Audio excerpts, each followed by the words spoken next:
All right, fig lovers, we have a very exciting fig to review today. This one's called Coll de Dama Mutante. That I don't really remember who the person who found this one was, but my friend Rafael has been a big proponent of this and acquired it, spread it around throughout the United States, and I'm really happy he did because this so far seems to be one of the most beautiful strains or sources of Coll de Dama that I've come across. It is absolutely striking, and I've noted so far it has seemingly a very short hang time, which is undoubtedly the most important characteristic when growing figs in a humid place. Now, we've had a really warm day, and it seems like a lot of the figs ripened overnight rather quickly, so maybe that has something to do with it.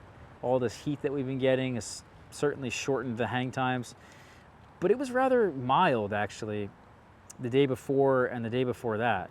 We had rain a couple days ago, and so I don't know what to think just yet, but it seems like to me this is quite a nice Coll de Dama. I'm really excited to taste this, observe it, and see more of the differences that I may observe between your typical Noir, Blanc, and Gris. I believe, by the way, this is a sport of Gris, and so figs mutate quite often, and a lot of times we see them mutate in the form of a Ramada fig, which is sort of what this is, not exactly. Maybe Rafael can clarify and chime in if he wants, but it seems like to me this is not a Ramada because it doesn't have the bark that's striped, but the figs are striped. The figs are not striped, however, as you see this green underripe fig. They're not striped when underripe. It seems like they only get this striping as the fig actually ripens, which I just found to be actually quite interesting and very strange. Nonetheless, it's great. I think it's all great.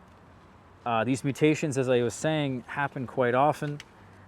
And I think they happen more often than we think. I think these buds on a fig tree, every bud, you could argue, is slightly different than the other. And sometimes buds mutate and become quite different than the mother tree, to the point where you get something like this, which is, again, really striking.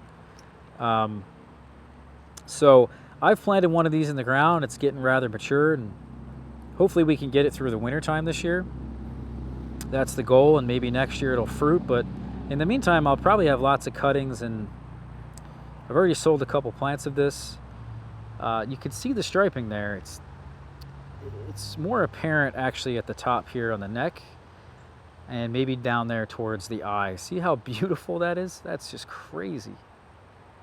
So I can see why Rafael loves this. He's got the affinity for these Coll de Dama types and the Ramada figs. Even though there is a Coll de Dama Ramada, this is almost like the best of both worlds. Oh, this one here, by the way, was injected with pollen. So we may not get, well, yeah, there it is. So on the inside, we probably have some partial pollination that has occurred. And you can see that in the variation of the color of the pulp. And that there are some brown spots in there. That's not necessarily spoilage. That's, I think, from the water and either lack of or actual pollination that did occur. So I would expect some interesting flavors from this, maybe some off flavors. Maybe not the best representation of this fig, actually, unfortunately. But nonetheless, if this is going to be a Coll de Dama, I should be wowed by the eating experience and namely the texture. It obviously has this thick neck, and that's really the distinct characteristic there. But for me, I look for that thick, awesome, jammy, dense, almost cakey pulp. And these are my favorite figs, really. They just have the best texture to them. So any fig really that can ripen like this and really taste like a pastry, like nature's pastry, like a cake that is produced on a tree, to me that's incredible.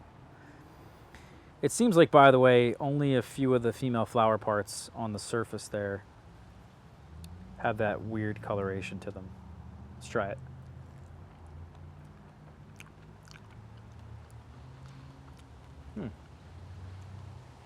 A lot of berry flavor, Rafael. Not as thick as normal. I wonder if some of the flower parts there are disrupting that. I'm going to try to eat around the weird coloration there and see if I can get the Coll de Dama texture.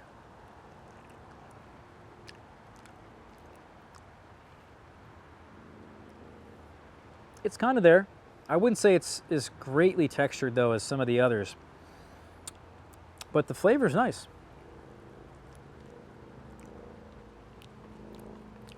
I think it's actually better flavored, slightly better flavor than Greece, Noir, and Blanc, but I don't find the texture to be as dense or as thick. So I don't know where I stand on that one, but we'll have to wait, obviously, for more data. I mean, that was one of the first couple figs I've ripened off of this tree, off of this variety.